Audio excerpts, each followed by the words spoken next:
You are listening to DC On Screen. Oh, Jason, it's been so long. Yep. It hasn't. It really hasn't. It felt like a long time. It has felt like a long time. But as I understand it, on top of, my car being in the shop kind of perpetually, I understand you're taking care of a crow now. Mm-hmm. Mm-hmm. Your text said that you have Corvid. Mm-hmm. And I'm with child. Shall be a crow, as was Odin's way and desire. I remember you eating one of those when the Snyder Cut happened.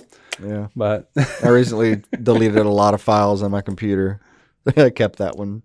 Oh, of course. Accountability. That's important. Yeah. Can't erase the mistakes of your past. You got to learn from them. Well, maybe Netflix will eventually learn from this one. They canceled Dead Boy Detectives. Yeah, the bastards. One season. I know. That was such a good show. I wish I had the energy and knowledge and wherewithal to be able to pretend you just told me that so I could do a fake walk-off and a fake mic drop and the whole thing. Mm-hmm. But I don't want to spend the time finding a footstep.wave file that will match the audio in this room. Yeah. And I didn't prepare you for Foley, so. No. And I'm pretty sure I could do an envelope and a fade out, though, if I could find the file real quick. Yeah. But I did that spiritually. Know that I did that spiritually. Yeah, I didn't even do that spiritually. I saw the news and went, yeah, that sounds right. I didn't say it didn't sound right. I'm dead inside now. Sandman is, they can no longer investigate. Yeah, Sandman is, filming the second season.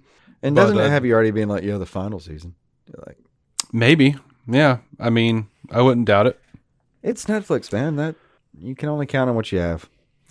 You've got Netflix, you got that, the gaming allegations, but it looks like, with this, Netflix, the writing was kind of on the wall, because the show hit Netflix's top 10 list during the first 3 weeks. It only had 3.1 million views for the first 3 days, and then it dropped out of the Netflix top 10. And so it is really looking like it's, it just didn't have the numbers. It is a shame. It happens. People weren't into it. It happens.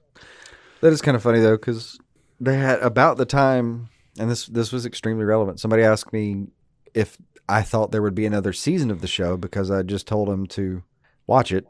I'd watch like one episode and be like, oh, that's really got me. I'm going to watch it kind of thing. Like, do you think there'll be more? I'm like, yeah, man. I mean, because, Gaiman's got a whole thing. He's got a lot of pull over there. His show's doing well, blah, blah, blah. And I was like, at the time, I was like, yeah, man, I mean, that show's been out for like a couple weeks. It's still in like the top 10 every time I open Netflix's front page. Like, I think we're fine. And then I guess I was like saying that as it was dropping off. Yeah, it's hard to tell. It's really hard to tell. The rug was being pulled out right from under me as I said it. Yeah. They have a new trailer for the Penguin. Yeah. I can't say that there's a whole lot of new stuff there. I mean, it all looks really like stuff we haven't seen, but like it feels the same. Yeah. It hasn't made me go, oh, I want to watch this more or less. And if anything, we got a little bit more of Sophia Falcone, the great Kristen Milioti, and I am even more into her character, which I was gonna be because I love Kristen Milioti. Yeah. So, but in this example, though, do you ever watch two trailers, like just like these two, and think these both accomplished the same end to me? Why did we make two? Every once in a while, I do kind of want to know why the first achieved everything this one did. Yeah. Well, in the movies, they do like the more of a teaser trailer almost at the beginning, it's like a tone trailer, and then the second one is the story trailer. Yeah. And then the third is usually kind of a blend of those with a little bit of extra stuff thrown in. It just felt wait, the third though is either the third one I thought either you completely reveal the entire plot in the third trailer. Sometimes if you do it wrong. Yeah. Or sometimes you reveal that actually the entire time it was a comedy because you drop nothing but the 5 jokes in the entire movie in the last trailer. Yeah. Yeah. Again, if you do it wrong. Yeah. These are important forks in the road that people have gone down though. It is. It is.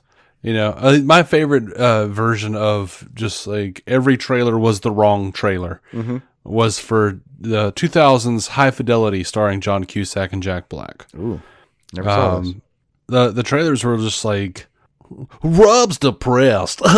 You know, it was just like one of those like 90s like, but now he's got to learn what to do, you know. And it just very like romantic comedy kind of tone. And because I liked John Cusack at the time, I was like, I'm going to go see that in theater. And now, you know, I was like 17. And it's like still like tied for my favorite movie with the Blues Brothers. Yeah. Like, A crucial film in your existence. Yeah. It is not at all what they said it was. Yeah. Like, I mean, Like you went in for the afternoon with a jaunty attitude. Oh, let's go see this little dopey little film. I like Cusack. Oh my God, my life is different. yeah, and admittedly, the bit in the trailer that really got me, that made me go see it, was the old guy walking in and asking Jack Black, I want to buy a record for my daughter. I just called to say I love you. Do you have it? And Jack Black was like, "There's no way your daughter likes that song. Oh, is she in a coma?" That's what got me to go see it. And that was there. It was in the movie. But like Jack Black's antics were few and far between in that movie. Like it was a light sprinkling to spice up a film which was pretty depressing about a guy who was kind of a real asshole. Mm-hmm. And losing it. Yes. So, you know, that's always like, I always think of that when I'm like, mess of a film. I mean, not as far as filmmaking goes, it's fantastic. It's a mess of characters. And it kills me that there are so many fans of that movie who are like, yeah, Rob was right. And I'm like, no, Rob was an asshole. No, the point was that Rob was bad. Rob was a dick. And by the end of it, it says he's starting to figure out how to make a playlist for Laura. Because he's just now coming around to the idea that maybe he shouldn't be a fucking dick all the time. Like, stop being a selfish asshole who hurts women. Yeah. Anyway. It's a whole movie of what did I do wrong? With an interlude where someone says, "Oh, you promised you wouldn't say that." Yeah, sorry. Yeah. Yeah. But you get two snippets of early Jack Black, but he is 1000% Jack Black in those moments. Oh yeah. Yeah. Yeah, like one of my favorite like examples of how he's like a terrible, like John Cusack's a terrible person in that movie is like he talks to this girl who's like, why did you reject me? And she was like, because I was like 18. I didn't want to sleep with you. And you said it was a waste of time. You walked off or whatever. And he's like, oh my God, you're right. I did reject her. That's another one I don't have to worry about. No, you destroyed her life for like several years. You're a dick. Yeah. That's not a relief, you ass. Yeah. Anyway, SFX magazine was talking to the Penguin showrunner Lauren LaFranc and the Batman director Matt Reeves, and they did confirm that Batman will not be in the Penguin. He will not make any sort of cameo in the series. He said, I understand why people's desire, LaFranc said, I understand what people's desire would be to have Batman, or to think that unless Batman's in a show or a film, then it doesn't have the same punch. To me, I think it packs a different punch. Matt's films are through the lens of the Batman, so you're high up, looking down on the city. It's a different perspective. With Oz, you're in the city streets, you're in the grit and the muck and the grime. He's looking up, wanting to claw his way to the top. So it's a little different. I think Gotham is an interesting enough city that it deserves to have more doors unlocked within it, and for us to walk through those and see what we think.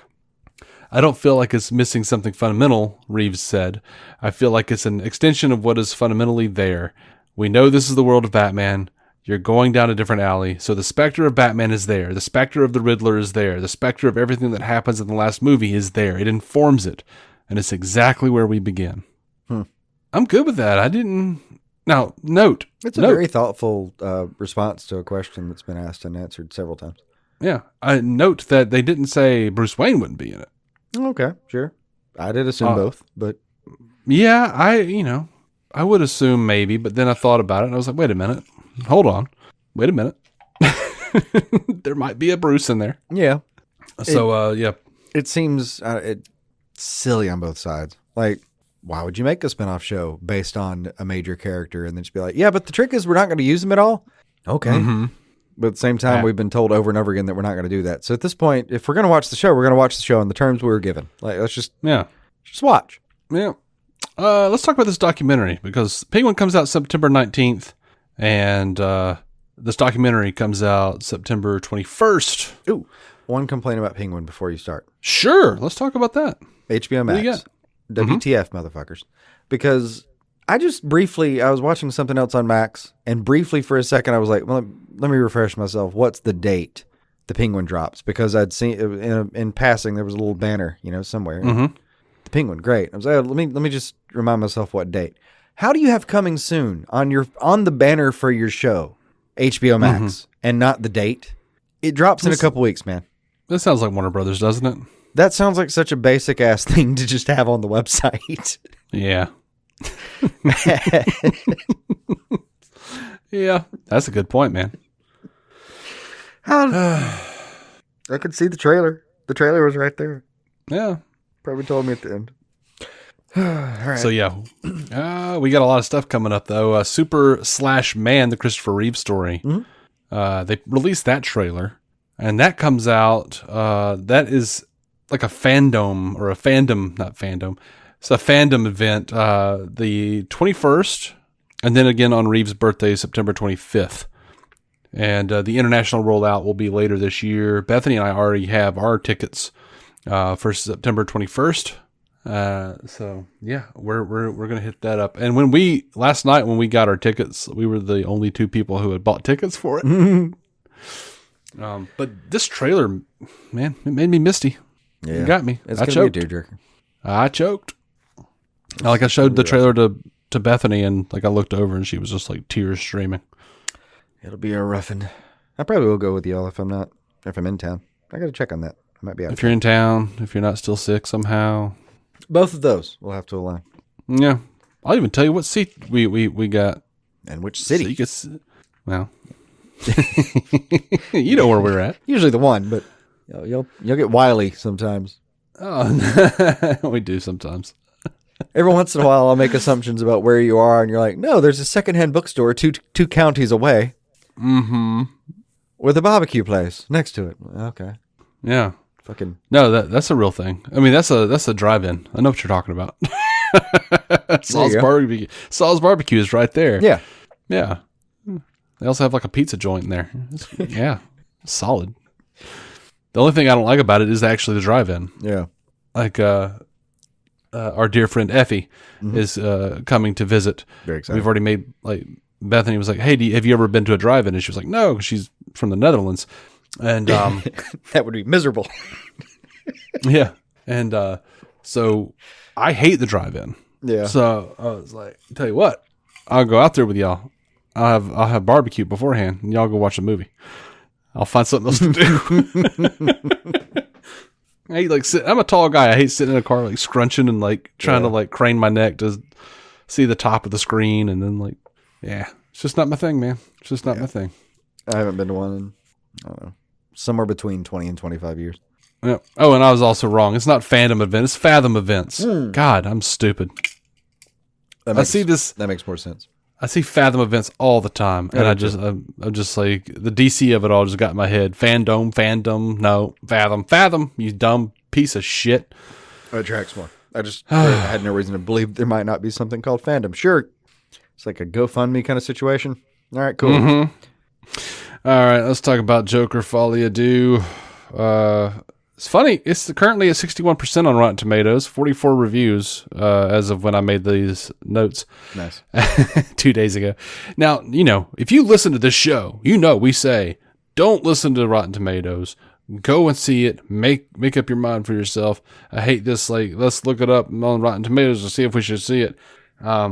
See this all the time. People posting also in Facebook groups and stuff. Is blah, blah, blah any good? Watch it. Or at least watch a trailer. I'll even accept if you go to find another rating system somewhere. Yeah, Cinema Score or something. Definitely go watch it. But yeah, if you have to at least go find another ranking. But actually, wouldn't know who to recommend. I just don't understand. Like, is this any good? I don't know. There are lots of people who say lots of things are good. You know what? I have lots of friends who say that Dune was amazing. I haven't seen it, but it looks boring as shit. Yeah. I can't bring myself to it. I'm sorry. Maybe one day I will. I mean, to that end, though, sometimes you just kind of reach out and say, well, you know, me and you, we like similar things along these lines. Is this going to fit or something? No? Okay. Just don't spend that time that way. I had to unfortunately break the news to our buddy Pud over on Twitter that I've never seen the Mad Max movies because I saw the first one and I hated it so much. I could not bring myself to watch the rest. Yeah. I'm sorry, buddy. I'm in the same boat too. Yeah. I did love that last bit though. The last bit in the movie where he like chains the guy to the car and tells him the car will blow in 10 minutes. You can hacksaw your foot off in 5. As he's driving away, you see the blow up in the background. Yeah. Like I really love that. The rest of the movie sucked. I don't remember that. Like I remember this being something that aired in pieces between, like, I don't know, man. I saw it with commercial breaks on like TNT probably or some shit growing up. And the kind of like afternoon syndication where those commercial breaks are way too long sometimes. Like they're showing you like 5 seconds of movie. Sometimes it feels like, then back to commercials for another hour. But I just couldn't. I even tried to watch Fury Road, you know. Shortly after that was just the only thing anyone talked about for 6 months. And I couldn't. I made it about 30 minutes in, and we kind of watched everything else. We'd like fast forwarded and skipped around a little bit. I just couldn't. Yeah, I think the closest I've gotten to liking it is that one episode of Rick and Morty. Like, the before Morty's, you know, giant muscle arm or whatever it was. You remember that episode? Yeah, but I think that's the one where it has Joel McHale. Oh God, I don't remember that. I forget how they dressed him, but it's like it's a Mad Max area where he's got like a mask on. Yeah, they totally do like Thunderdome, and I think that's it. Hell, it's Rick and Morty though. Could have done this 2 or 3 times by now. Back to Joker though. We got a first look at Harvey Dent in the second Joker movie, Todd Phillips, and Scott Silver, the screenwriter, were talking to the press, and they were asked if Harvey Dent becomes Two-Face, and they said, we respect the comics. We get the comics. In Harley's case, we watched the animated series. Of course, Margot Robbie is Harley Quinn. But when we run things through this film, Harvey Dent is a perfect example. It's actually a simpler way of talking about what we did with Harley, which was really just put the real world lens on it, and not the other movies, and not that other movies didn't, but just run it through our Gotham. And so really the Harvey Dent you meet in here is not a huge part, but if you're going to have a trial, why wouldn't you have the assistant DA prosecuting Arthur Fleck be Harvey Dent? But it's not about his, we don't really reveal his dark side. We see a young Harvey Dent. And for me, as a comic book fan, I am like, Jesus Christ, I am feeling so tired. I'm so tired of them just using names and not doing characters. And I understand that, you know, look, I am fair. I want to be fair about this and be like, give them something, you know, let them have some air to breathe. If we don't, you know, like Batman the Animated Series gave origins to a number of Batman villains who never had real origins. They were just 2-dimensional characters. Cool. Give them cool origin stories. Do something different with it. I'm good. Scott Snyder, you know, did some really cool takes, like new, refreshing retcons of some of these characters. But in the case of something like what Arrow did, all the CW shows did this shit, and even more so now in this, whatever this Phillips universe is, you're just saying fucking names. You're not doing anything with the characters, and it drives me nuts. I do think it's problematic no matter how you do it to some extent, though. Because, like, all right, so let's say you just don't, or let's say you go full throttle and you say, yeah, it's got Harvey Dent because we're gonna have to prosecute him, so I need an attorney there. So now it's gonna have Harvey Dent in full throttle form, and eventually you're gonna be like, well, that's just too many people for a movie. Y'all need to slow down. But if you just didn't mention him at all, I mean, that could be no one could notice, but a lot of us would also just be like, you're telling me you had a prosecutor sitting right there and you didn't think it would be a good idea to make sure that was Harvey. Like, it just doesn't make any difference. You didn't have to have him be Harvey Dent. Yeah. And if he is Harvey, because now everyone's got like an expectation. That's why people are asking, like, oh, is he going to be Two-Face? Well, it's like more of a proto Harvey. Bullshit. Bullshit. And, it's fine. And I'll watch the movie. And I don't care that much. But, that's the problem, though. I don't care. And I'm sitting there going like, this is a farce. This is, you wanted to make a certain movie and you're using the IP, and clever trick, Todd. I get it. That's fun. But I kind of get it when people are like, this is bullshit. I'm not interested. Like, yeah. I'm getting a little tired of this. Stop just using the IP names to get what you want in a way. Like, you don't have any real interest in doing anything with Two-Face. By the way, if they did do something with Two-Face in that universe, it might have been cool. No, it could be. But they're not gonna. Put in the right universe, a lot of these ideas are just endless fun to reinterpret because of that. Mm-hmm. But like you said, if you're not really interested in messing with him, I guess maybe that's it. I guess maybe that's what's pissing you off about it, is it comes across as disingenuous. Right. And like irksome, I guess, for exactly that reason. Like, just leave it alone if you're not going to do anything with it. Goddamn. Just back exactly. off. It's like if I was like, hey, I've got this really exciting new recipe for Brussels sprouts, and then I bring it out and it's just crackers. And they're like, I thought you said it was Brussels sprouts. I'm like, oh, that's just what I'm calling them. Because, people like to be healthy, and Brussels sprouts are healthy. So here's your Brussels sprouts. I just don't feel like this works in some real capacity, but I really, really don't want to try to make it work. Because that sounds like 20 minutes of trying to make a Brussels sprout work in a metaphor that I feel is doomed. Yeah. So here's your saltine. But Brussels sprout. But like, I don't want to.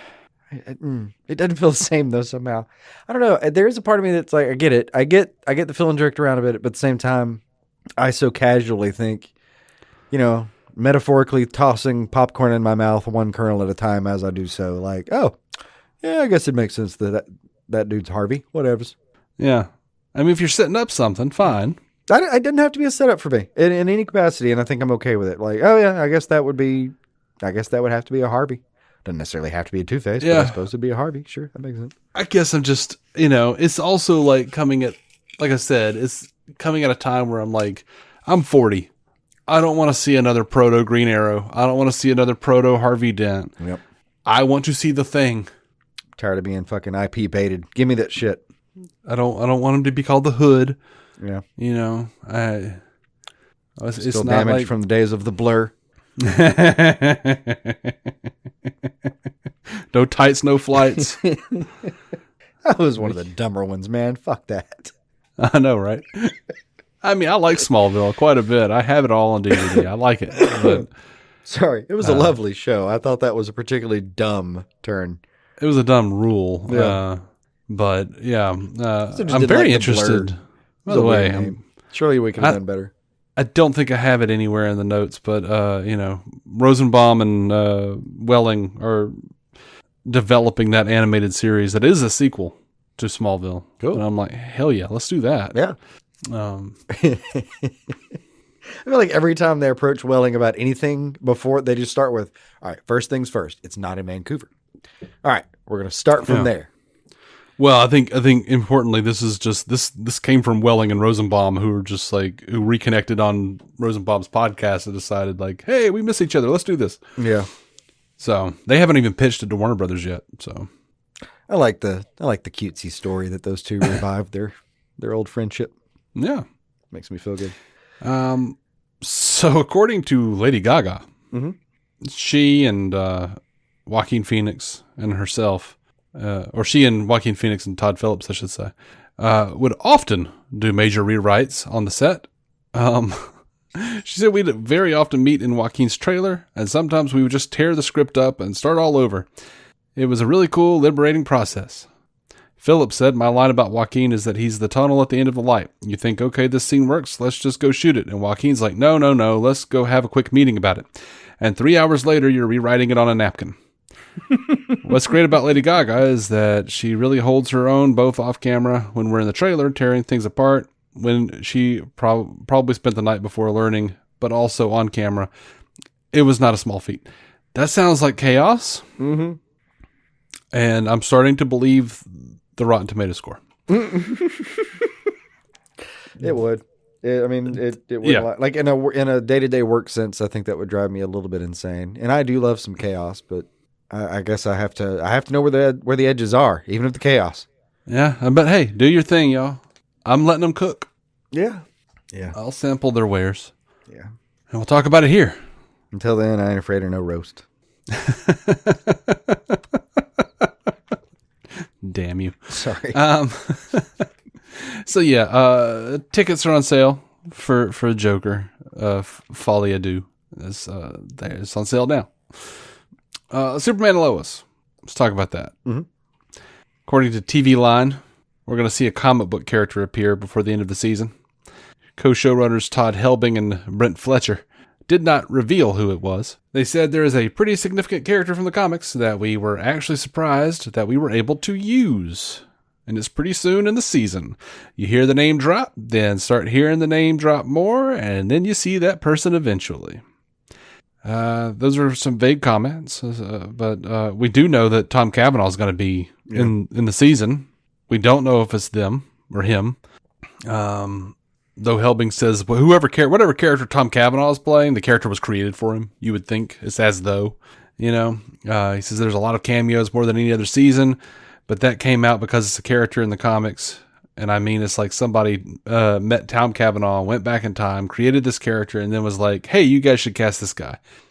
I am curious if they're talking about the same character here to TV Line, about the significant character from the comics that shows up. Yeah. I'm very curious to know if that's the character Tom Cavanaugh's playing.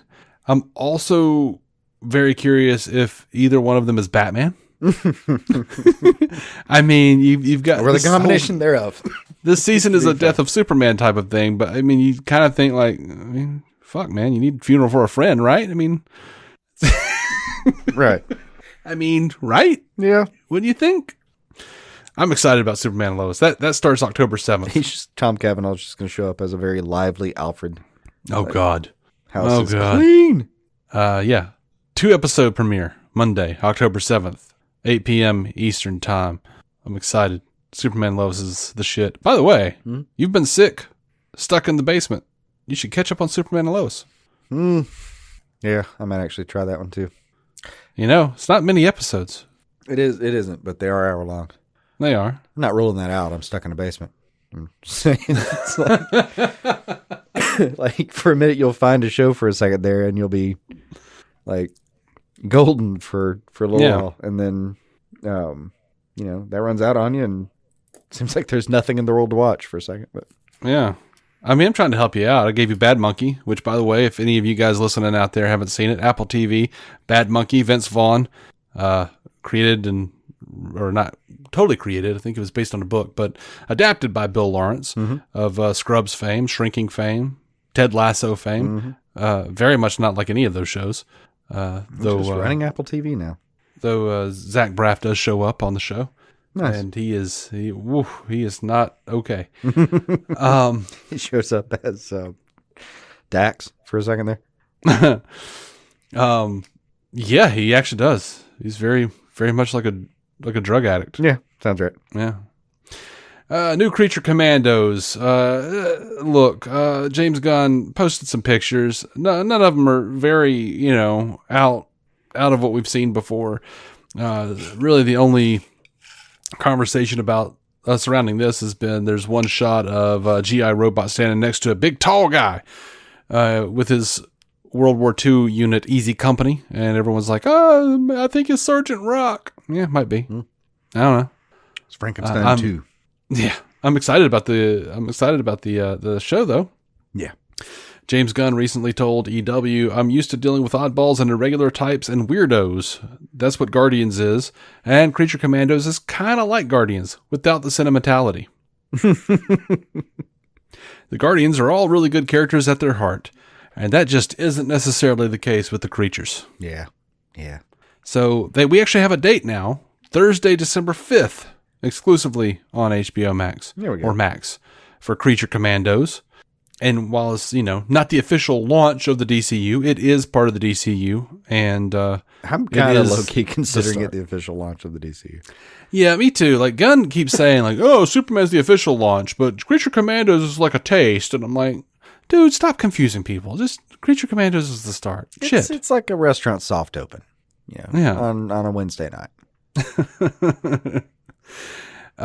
So Gunn says on Superman, there is no truth to tub thumping by Chumbawamba being played on the set of Superman.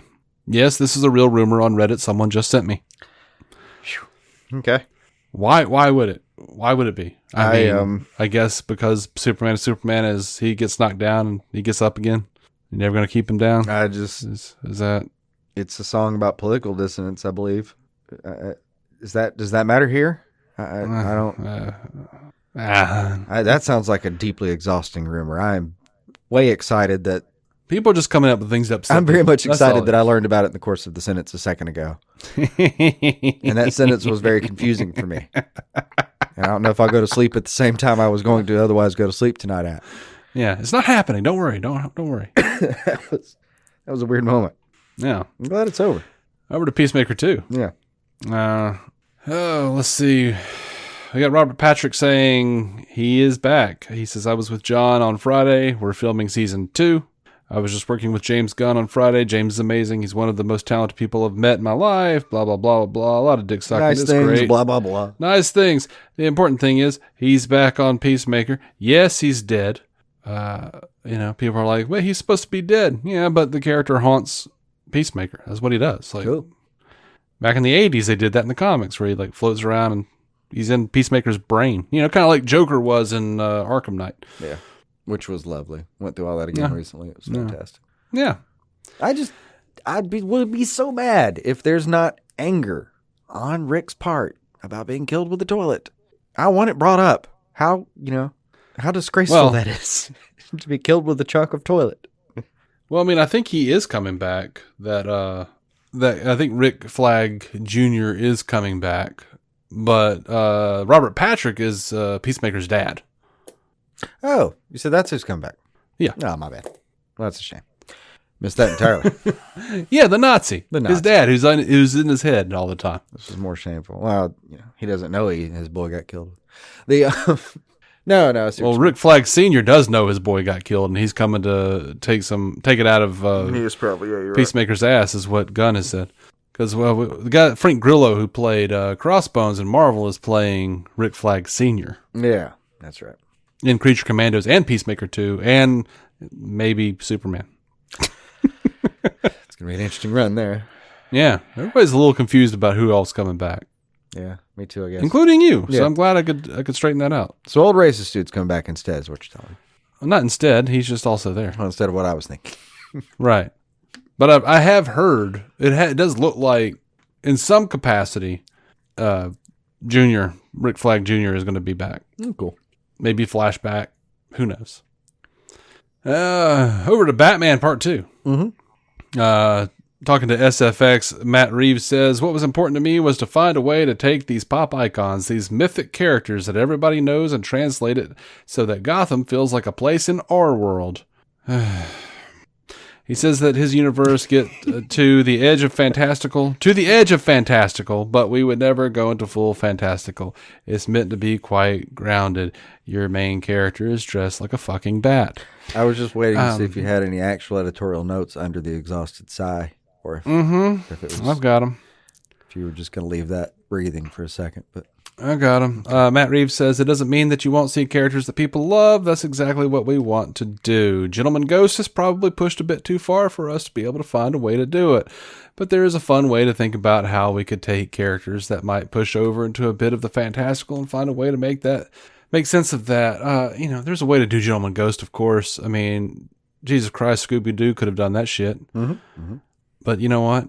I get it. You don't want to push yourself. Don't want to stretch. I mean, clearly, to me, look, I liked the Batman. I'm excited for Penguin. All right. But, when I see things like this, it reminds me of when Jon Favreau was like, oh, I don't really want to do the Avengers because I don't really see how Thor could fit into the same world as Iron Man. Mm-hmm. That's fucking limited thinking. It pisses me off. And you have to me, this is just my opinion, you kind of have no business doing any kind of comic book anything. If you're like, nah, I don't want to do a fantasy world. Wrong job. I'm kind of losing it a bit. I'm just like, I try to be so positive. Man.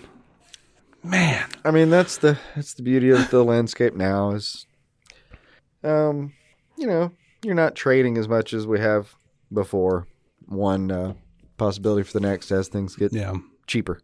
But yeah, so you can have the gritty take where no one gets powers and everyone's named something close to, but not close enough to the actual character you were hoping for.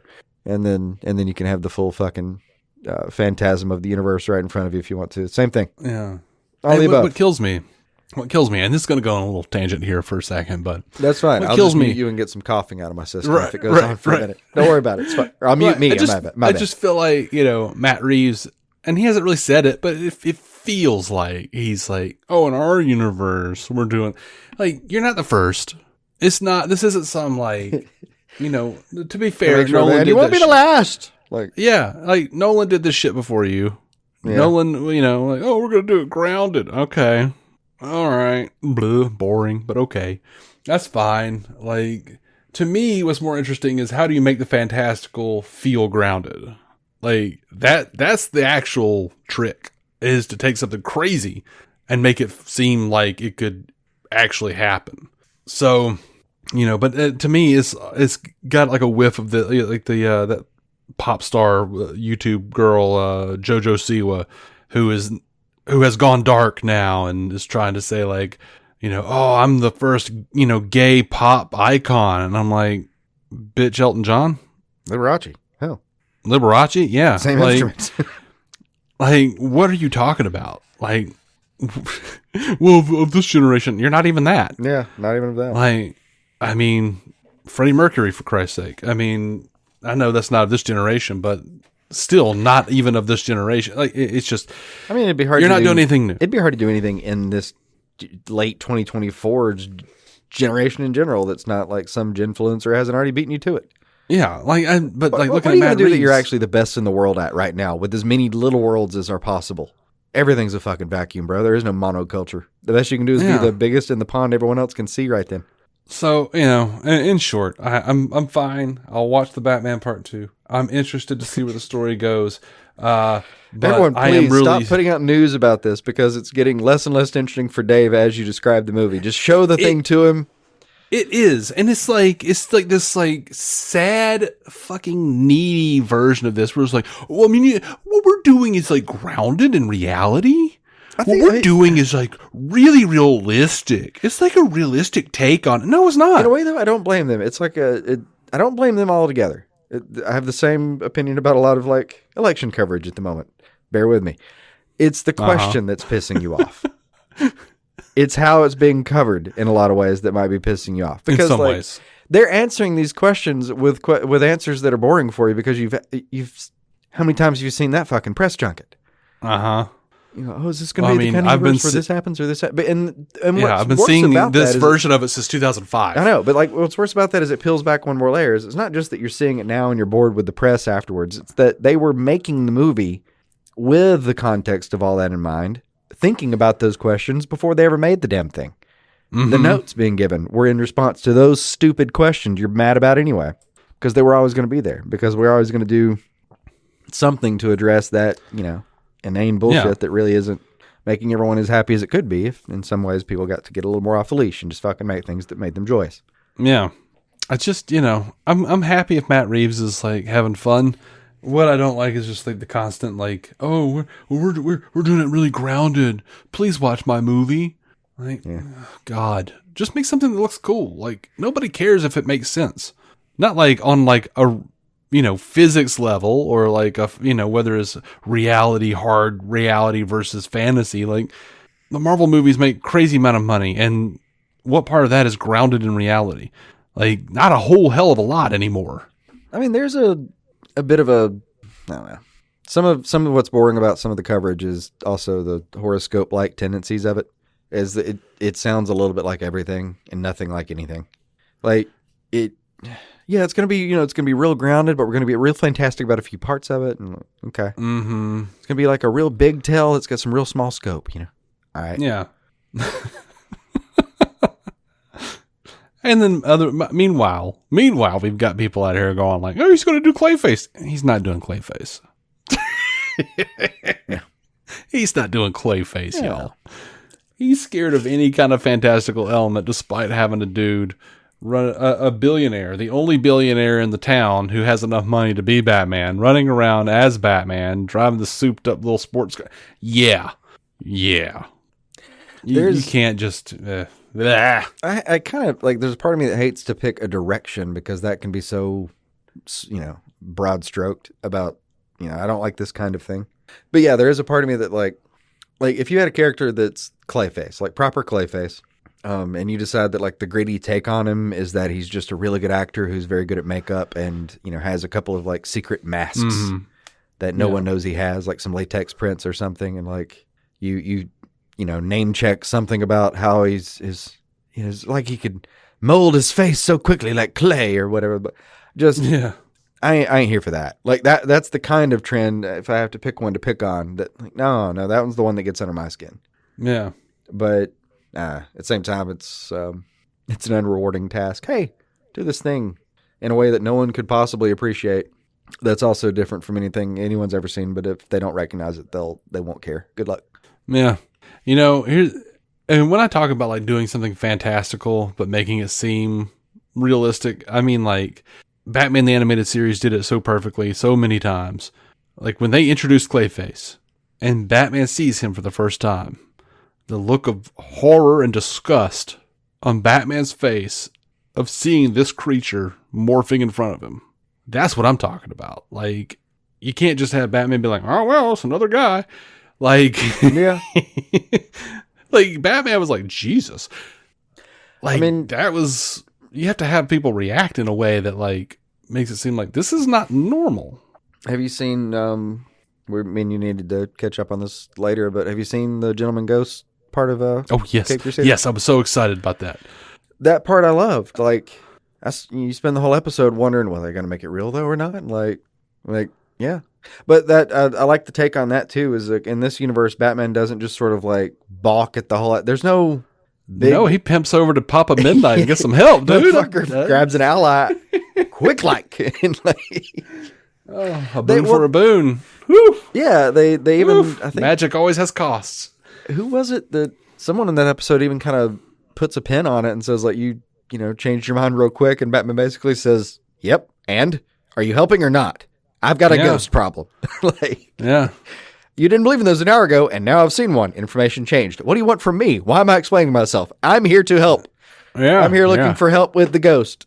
That was a great episode, too. It was a good episode. It's funny, I was watching that with my wife, and a Gentleman Ghost shows up, and he's like, stand and deliver. And you immediately thought, Jason's already on board. Yeah. Oh, he goes, stand and deliver.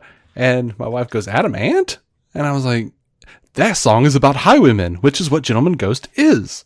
There we go. So absolutely. Just running around stealing from people. Mm-hmm. Like, absolutely, that's the thing. I was very excited to see Gentleman Ghost. And what cracked me up is like Papa Midnight was totally wearing the comics accurate Gentleman Ghost. Or one of the comics accurate Gentleman Ghost costumes, like the white top hat and the full that's cool. The full white coat and everything. Like, I have an action figure of what Papa Midnight was wearing, basically. That's cool. At the end of that episode. Yeah, but oh well. Moving on. I don't want to rag on the Batman too hard. Like, it's a little frustrating to me. I do. But, I genuinely, my take on your take is that I don't think you're ragging on the Batman. I think you're ragging on the press.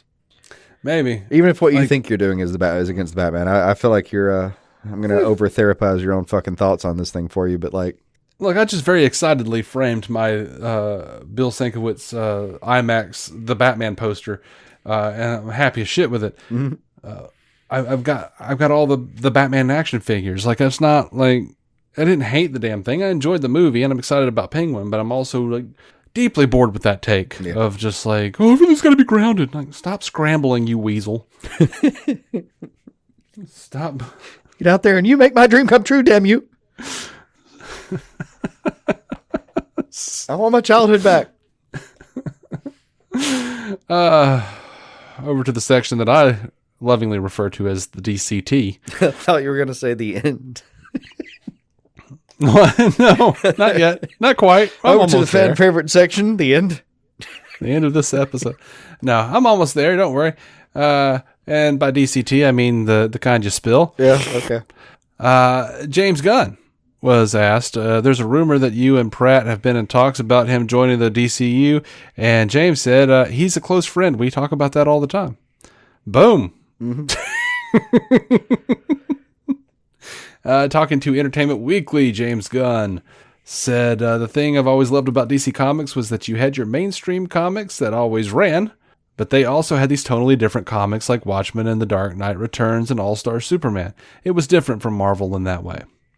That's something that I really want to retain within the studio, that every project is going to bring a different vision by the artists who are creating it. That's fine. I like that. Yeah. It won't matter that he said that. No, not ultimately. But. Because the Gunn haters and the DC haters will say that everything is the same. Like the people who love Marvel will say, "Oh, well, all the DC movies are so dark," and then all the Gunn haters will be like, "Oh, they're all too light and jokey." Yeah, and you'll never please everyone, and it'll be a real bummer. It will. Gunn posted a Labor Day photo on his Instagram. Yeah.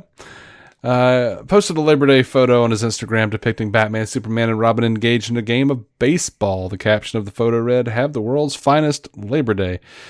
And one commenter asked, Mr. Gunn, in the hypothetical case that a movie starring only Superman and Batman teaming came out, what would you call it? Superman and Batman or Batman and Superman? And Gunn said, well, can you guess what he said, Jason? Can you guess? What's the Batman-Superman team-up film hypothetically going to be called? Between those two options? Oh. No. Oh. Just what would it be called, according to Gunn? God, I don't know. Go for it. World's Finest. Yeah, of course. Okay. World's Finest. Of course, I've seen several Snyder fans claim that Gunn is obsessed because he just confirmed they're going to do a Superman movie and then a Batman-Superman movie. He's obsessed with Snyder. He wants to just do what Snyder did.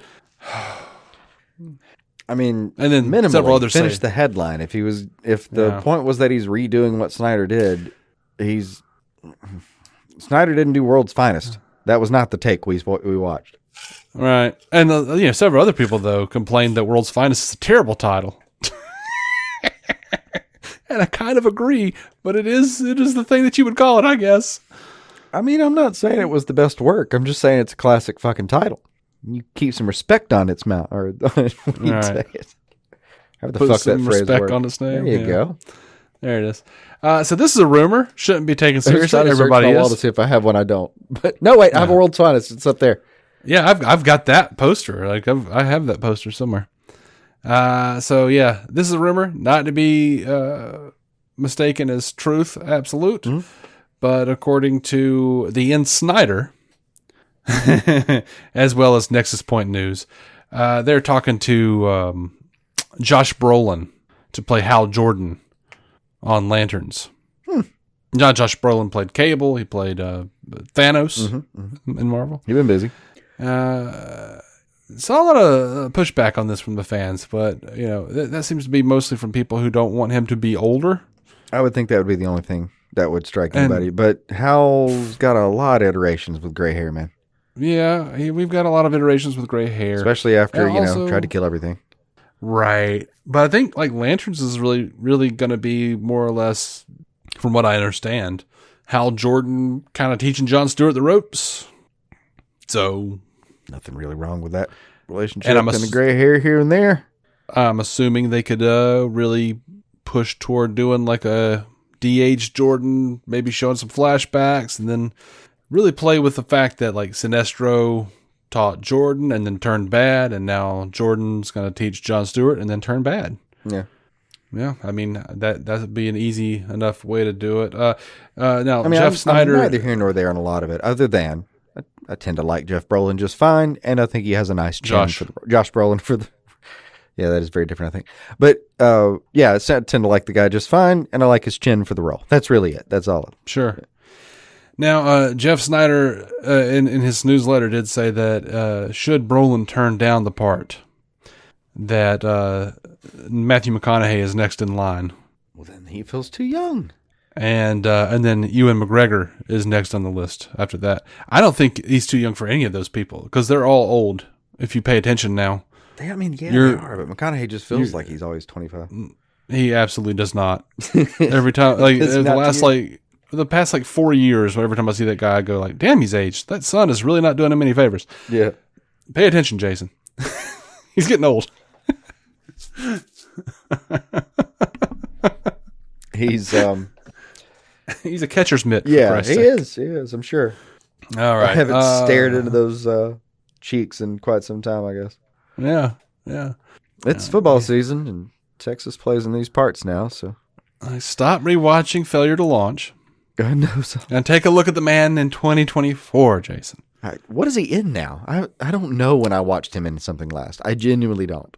I do. I know what you. I know he's all over the place, but what is it? What have I seen recently? He was in Deadpool and Wolverine. Oh God, yeah. But I didn't see him. You didn't. He was there. I don't know. Probably a damn Lincoln commercial. Probably. It looks great at night in a fancy car. He does. All right. One more piece of news. There's been all over the place. They've been saying, "Oh, they're developing a game. There's going to be a game set in the Batman universe, Matt Reeves' Batman universe." Gunn said, "Sadly, there is no truth to this whatsoever."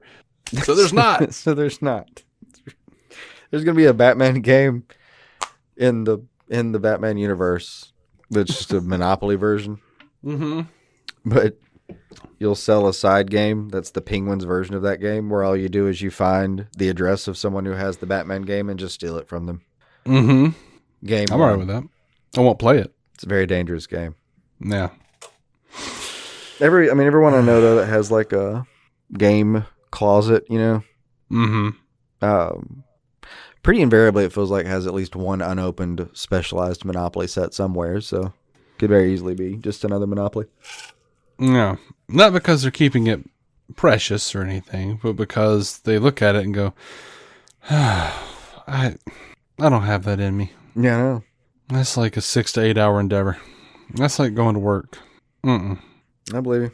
And a whole range of emotions. Yeah, so much. And it's not necessarily the good kind. Like, you play a game, you want it to be a little hard, right? For it to be fun. You have to earn it for it to be really fun. But, you don't want to go through, I don't want to actually go through stages of depression. Not for reals. Uh-huh. But you can do that with a long game of, you get straight up existential and lifelong resentments are born at Park Place, for fuck's sake. Absolutely. Yeah, for me, the pertinent issue with Monopoly is Boardwalk, because I'm so fucking bored. And want to, say for instance, and want to walk away from the table. I don't blame you. This is the worst thing. I hit level 4 depression as soon as someone says, "I want to play this board. I play a board game." I'm like, oh God. I'm pretty sure organs start to shut down in my body when someone says, "Let's play a board game." I'm just, I'm starting to get palpitations, just, yeah. Sometimes. Coming over to your house and seeing playing cards, knowing that you're just using them for tricks, I still, I have a minor stroke. Just makes me sleepy. Because, one, they're boring, and two, God forbid I might actually try to show you a trick. None of these. Yeah, a couple days ago you sent me a video with no audio. Why would anything have audio? A quiet video of you doing a trick very quickly.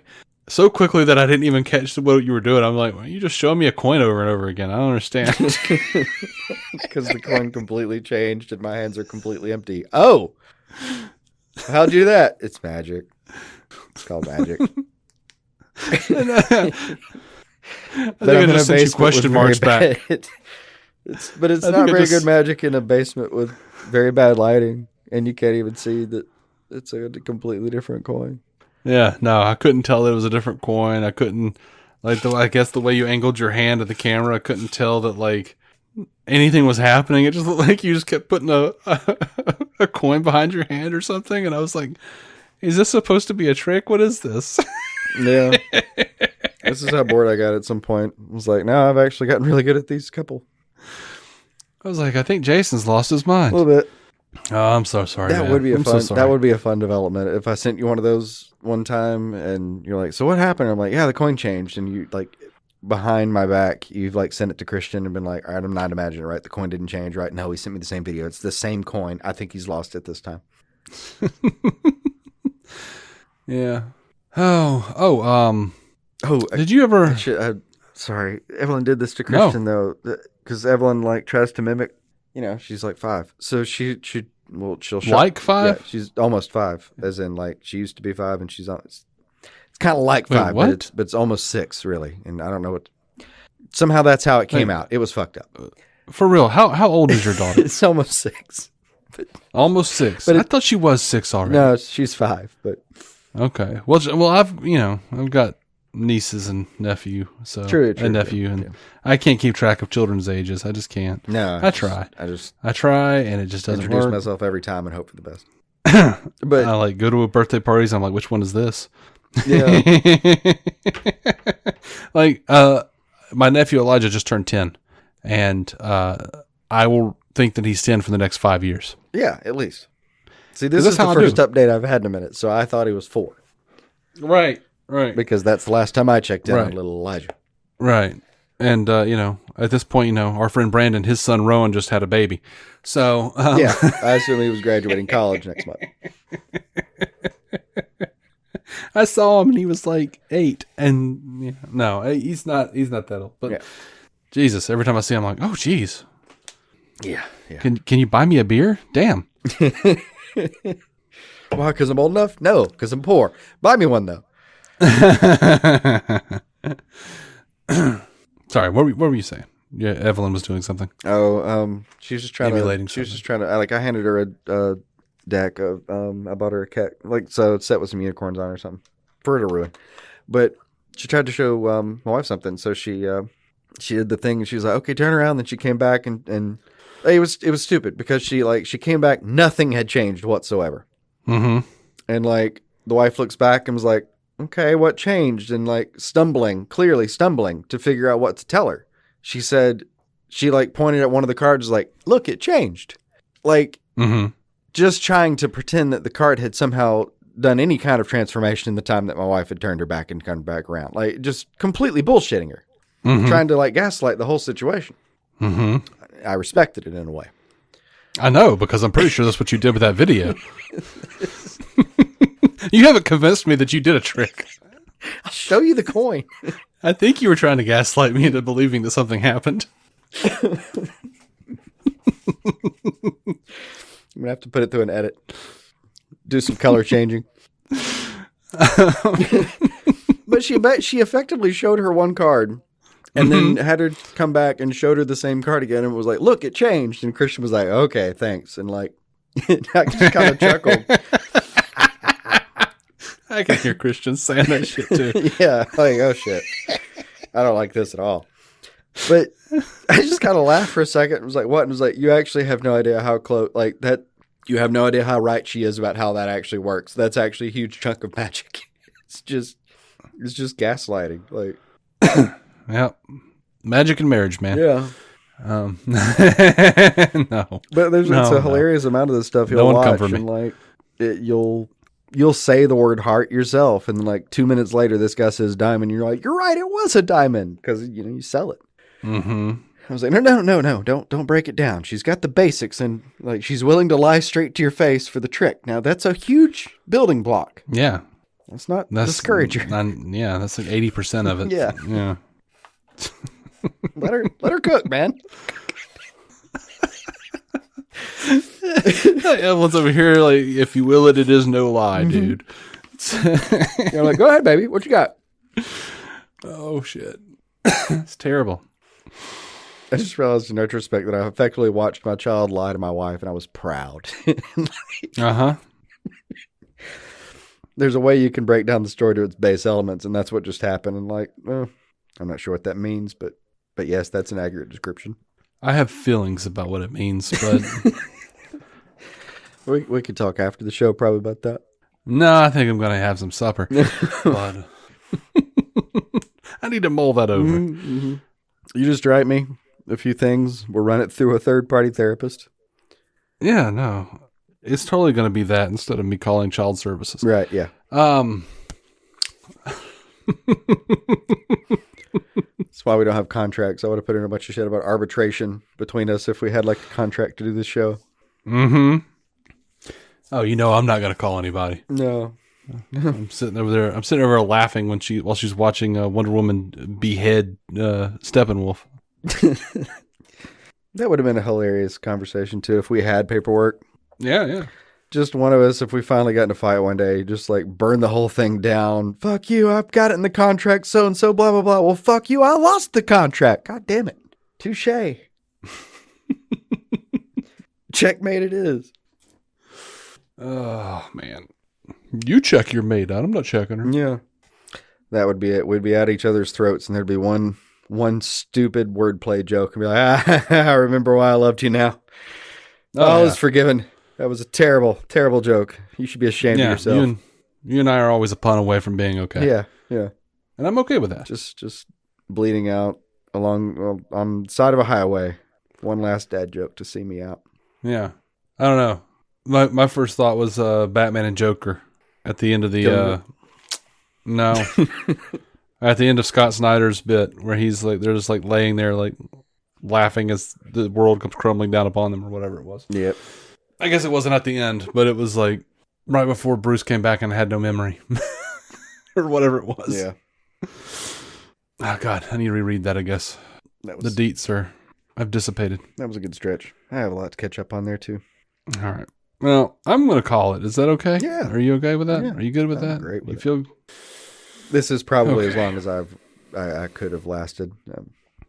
Fair enough. I was not at all joking about muting myself several times to continue coughing. Fair enough. Do you want to come back and do a Caped Crusader review with me next? Yeah. Awesome. I have done the viewing part, so... I am 4 away from being done. I mean, I've done the heavy lifting part. Now it's just sitting around and sipping on gabbing about it. Yeah. Smoothie with peanut butter in it afterwards. Yeah. Alrighty. Well, I guess that's what's next, y'all. A Batman Caped Crusader Season 1 review. And you already know how much we loved the Gentleman Ghost episode, apparently. Mm-hmm. and like any Bruce Timm product, it may or may not have sexual innuendo. It might. All right, it will. It will. It'll have sexual references. You know what? With only 4 episodes left, I will say, he's shown amazing restraint. I'll give you the quickest version of that take I can. I agree with you, but it strikes me that we noticed the restraint. Mm-hmm. Strikes me as something that we're regarding that. Right. But I do agree with you, but that I believe there was a limit there. Oh, yeah. Yeah, there's not like no one's going doggy style in episode 9 or some shit. So, yeah, you're gonna come out with roughly the same. Right. Like we got like Harley and Montoya going on a date. I'm like, okay, what we gonna see? What we gonna see, Tim? Not much. Anyway, yeah. See you guys later. And until next time, keep some DC on your screen. Oh.